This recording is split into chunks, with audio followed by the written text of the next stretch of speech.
Welcome to Global Business Adverts.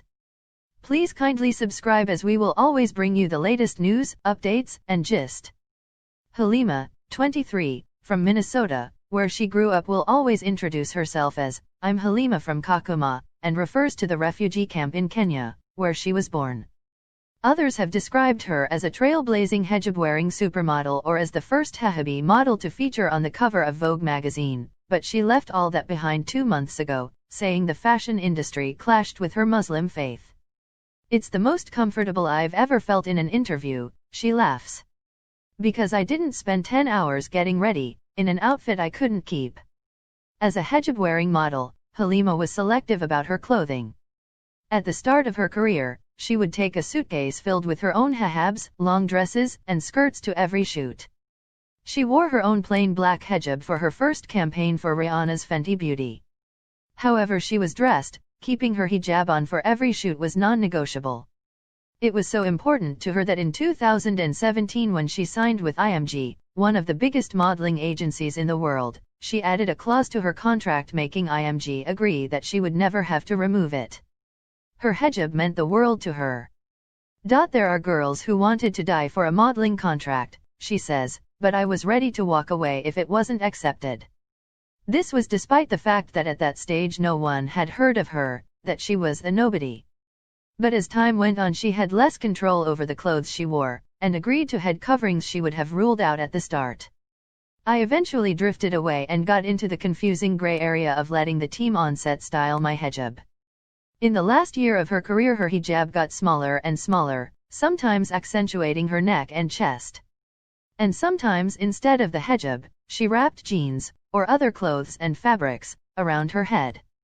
Another clause of Halima's contract guaranteed her a blocked-out box, allowing her to get dressed in the privacy of her own space. But she soon realized that other hijab-wearing models, who had followed her into the industry, were not being treated with the same respect. She would see them being told to find a bathroom to change in. "That rubbed me the wrong way, and I was like, OMG, these girls are following in my footsteps, and I have opened the door to the lion's mouth."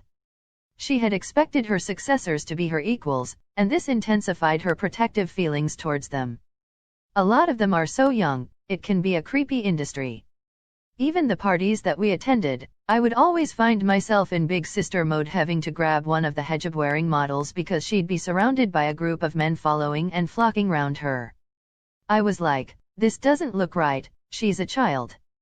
I would pull her out and ask her who she was with. Short presentational gray line. Part of this sense of responsibility and community comes from Halima's Somali background.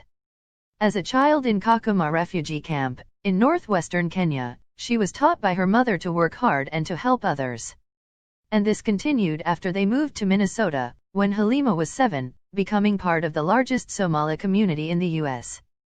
So there was a problem when Halima became her high school's first hijab-wearing homecoming queen, an honor bestowed on the school's most popular students. She knew her mom, whose focus was on good grades, would disapprove.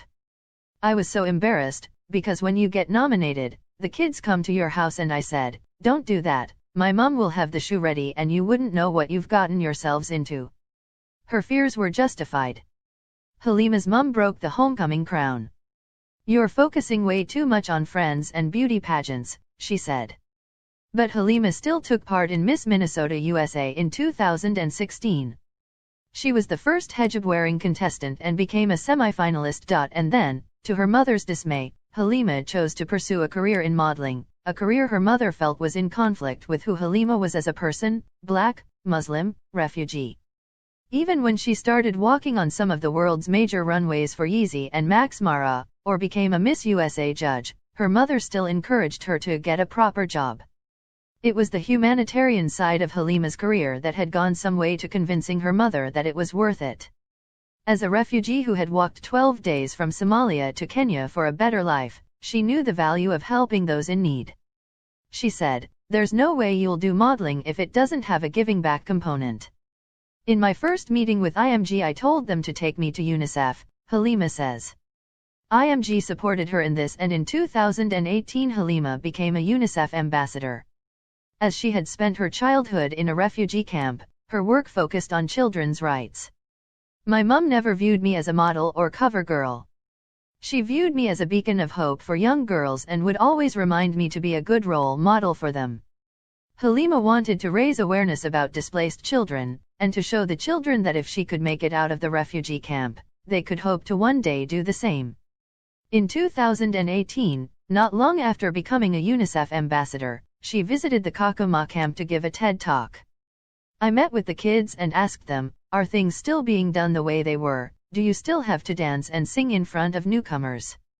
They said, yes, but this time we're not doing it for other celebrities they'd bring to the camp, this time we're doing it for you. Halima was guilt-stricken and upset.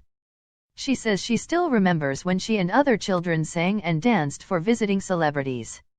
She had assumed all of that had changed since she left. In November, when she video called the kids in Kakuma for World Children's Day, she decided she couldn't carry on. It was hard to see them in winter in the middle of a global pandemic.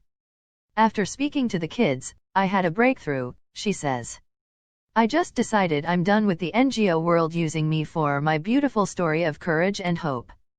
As demand for her in the fashion industry grew, she spent less time with her family and would be away from home on Muslim religious festivals. In the first year of my career I was able to make it home for Eid and Ramadan, but in the last 3 years, I was traveling. I was sometimes on 6 to 7 flights a week.